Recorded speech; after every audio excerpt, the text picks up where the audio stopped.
menyapa Kang Herdi, saya Arti, Kang. Pertanyaan saya bagaimana dalam pengalaman Kang Herdi, para psikolog ini bekerja karena sudah banyak digeser dengan teknologi begitu ya. Apakah perannya itu masih diperlukan dan biasanya dalam konteks apa gitu Kang Herdi dalam pengalaman Kang Herdi dalam memimpin banyak perusahaan besar. Begitu Mas Hakim pertanyaan saya.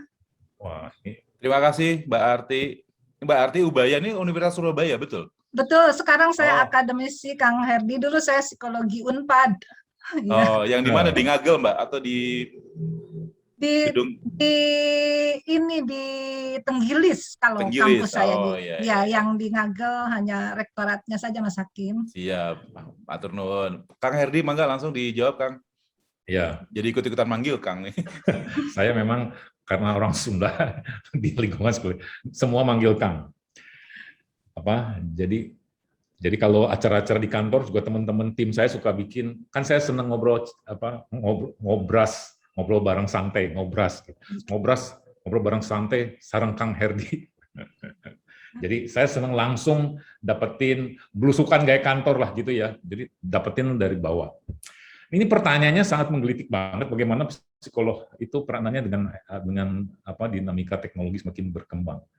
Jadi gini, kebetulan kan di Telkom Mbak Arti pasti tahu kan ya punya divisi assessment center Indonesia, gitu kan? Itu juga isinya psikolog semua dan itu di bawah saya langsung. Begitu saya duduk di situ saya cek pertama. Kamu teman-teman psikolog ini, divisi ini terutama updated enggak sih? Gitu. Jangan-jangan alat ukurnya itu dari dulu sejak saya masuk Telkom kerja tahun 86, 87, itu jangan-jangan dari tahun ke tahun tuh alat ukurnya itu. Gitu. Bisa jadi karena tadi itu kesimpulan saya people so complex. Saya begitu ngerasain artinya benar luar biasa ciptaan Tuhan ini yang namanya manusia. Di pada saat dia bekerja juga dengan aneka rupa persoalannya, dinamika dari sisi human gitu. Jadi intinya ya, jadi artinya psikologi juga saya rasa bukan ilmu yang stagnan ya Mbak ya, pasti juga dia update. Makanya aktif tuh tim-tim saya di Kongres Assessment. Karena kebetulan Telkom itu perusahaan pertama setahu saya yang punya assessment center gitu. Nah visi dari Pak Cacu yang tadi saya di depan itu Mas Hakim. Nah kebayang nggak sih waktu itu dia udah punya pikiran bikin sekolah yang sekarang di Telkom University, one of the best school, salah satu private university. Waktu itu bikin assessment karena supaya memastikan milih orang itu jangan salah, gitu. Intinya kan begitu. Di tahun itu sudah kebayang luar biasa pemimpin ini, yang sekarang betul-betul kerasa banget manfaatnya. Jadi saya betul-betul dalami yang namanya hasil psikotes, hasil assessment. Jadi ada kompetensi level, ada kompetensi yang memang harus didalemin setiap dari seseorang. Kesimpulan saya ujung-ujungnya come up dengan mungkin nggak tahu setuju Mbak Arti apa enggak. Intinya nggak ada orang itu jelek atau bagus. Yang ada whether somebody fit or not with one position. Jadi kalau ada orang nggak perform bisa jadi tanya diri sendiri nih orang HR saya bilang. Jangan-jangan kita yang salah nempatin. Karena saya ngalamin begitu Mbak. Begitu saya pindahkan langsung kinclong dia. Karena at least orang itu ada sisi lebihnya. Termasuk juga di sisi blind spot-nya. Mbak Arti pasti tahu. Semua orang punya blind spot ya, artinya orang lain tahu kelemahan kita mah merasa yakin-yakin aja, pede-pede aja, kan gitu ya. Nah itu terasa banget tuh di dunia SDM itu. Saya sering ketemu orang yang pegawai nih, Pak Herdi, saya salah apa Pak Herdi? Saya sudah S3, gitu ya. Saya lulusan luar negeri, tapi karir saya kok nggak naik-naik. Itu pertanyaan klasik itu Pak. Saya bilang gelar itu nothing to do dengan performance. Nothing to do. Tapi kamu lihat, kebenaran saya berangkat dari pengalaman, saya selalu membangun sistem, aplikasi. Jadi saya punya aplikasi yang bisa mengendorse seseorang di sistem. Jadi kalau ada posisi kosong, seseorang itu bisa milih mau kemana, atasan langsung bisa milih siapa yang kandidat menurut dia, dan sebagainya, sehingga secara rekap bisa kelihatan.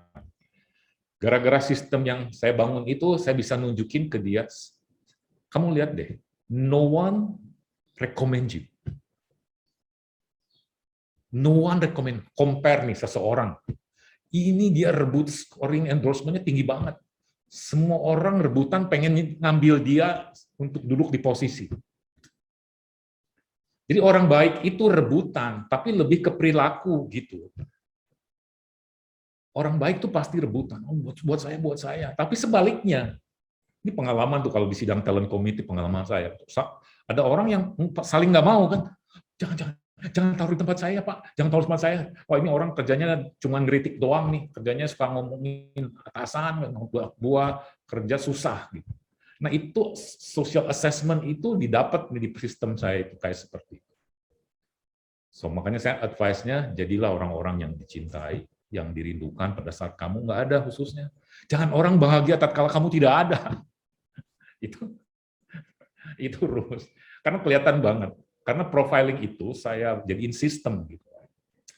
Nah, jadi kalau ditanya psikologi tetap tidak akan tergantikan, Pak. Seperti halnya saya background hukum di dunia teknologi ini, Pak Herdi, gitu. Saya satunya hukum. Ada jago teknik ngomong ke saya. Kenapa sih perlu ada pengadilan? Kan semua bisa diinput sekarang. Kasusnya apa? Tinggal nanti keluar komputer hukumannya berapa. Itu coba kayak begitu. It's not as simple as that. Motif orang doing fraud itu bisa jadi beda-beda. Kamu menghukum sama orang yang maling karena butuh lapar sama orang yang hobi maling, kan beda. Iya. Nah, itu kan tidak tetap still people. Mungkin gitu kali Mbak Arti, bisa Ya. Iya, Kang, atur atur nuhun, nuhun. melegakan hati ya. Amin. Psikolog masih bisa bekerja kalau begitu bisa ya. bekerja. Psikolog masih laku kok, Masih masih laku. laku. Iya, Kang, Bang. pertanyaan kedua ya nih Kang ya. Jadi ada pertanyaan dari Ibu atau Bapak nih, Ibu Zuraida dan sama dari Fortunella. Jadi ini pertanyaannya menyambung bahwa kalau Fortunella, gimana cara kita maintain kandidat yang bagus ya, tapi di kita belum ada lowongan. Satu. Nah, yang kedua adalah bagaimana cara kita melakukan social media checking yang tadi di Kang Herdi ceritakan bahwa itu apakah seberapa peranannya gitu. Nah, apakah itu memang harus dilakukan atau bagaimana sebagai proses dari pengalaman rekrutmennya Kang Herdi? Mangga Kang. Jadi ada dua tadi, tentang satu kandidat bagus tapi belum ada lowongan, satunya lagi adalah tentang social media checking. Jadi kalau di perusahaan Amerika, Eropa yang saya tahu itu kan si recruiter, istilahnya kan recruiter atau recruitment firm itu biasa memaintain say hello gitu ya kepada talent. Dan saya pernah ngerasain juga. Artinya apa? Mungkin dianggap potensi, dia sekedar say hello aja ke saya. Itu dari perusahaan yang memang kerjanya rekrut, professional hire itu. Just to make sure, Pak, masih bekerja, masih dong. Oh ya udah, gitu. Sekali-kali ngopi Pak, ngobrol gitu. Tapi begitu Bapak kosong, let me know ya, gitu. Let me know. Itu memang kerjaan dia tuh, siapa yang disasar. Nah, di internal ini, kita punya bangun sistem talent pool. Jadi yang tadi saya singgung cerita saya waktu zaman di Telkom, waktu di era itu banyak banget orang Telkom diambilin perusahaan lain. Saya punya ininya, sudah punya poolnya per bidang. Oh, kalau orang ini hilang, anak ini siapa kandidat di bawahnya. Nah, sepanjang ini masih terisi, pool itu kan ada di situ. Nah, itu pool itu dievaluasi setiap tahun. Dievaluasi tiap tahun, bisa jadi berubah dan sebagainya. Karena pool itu dibangun atas basis hasil assessment sama hasil kinerja dia. Jadi itu untuk memaintain top talent. Jadi yang benar itu memang perusahaan itu, terutama divisi HR yang khususnya terkait dengan karir gitu. Jadi jangan nunggu kosong, justru masih penuh-penuh ini, kita harus punya list penggantinya gitu. Termasuk memaintain orang-orang yang ada di talent pool, kalau itu internal, kalau tadi eksternal yang tadi saya alamin seperti itu. Sosmed checking itu saya ngalamin, jadi kita punya aplikasi dan di luar sudah banyak juga yang jualan gitu ya, dan di Telkom, BRI kan, BRCom terutama selalu bikin sendiri Kang, ayo orang bikin sendiri aja. Kan banyak anak-anak pinter, jadi selalu pengennya bikin sendiri.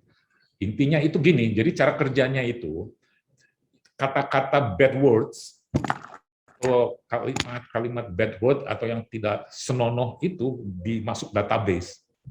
Begitu ada come up statement, posting orang tentang kata itu, keluarlah itu terus dilihat konteksnya apa nih, orang ngapain kok ngomong kasar gitu, ngomong nggak benar. Itu seperti itu cara kerjanya. Tapi saya merasa terbantu dengan social media checking karena menurut saya punya keyakinan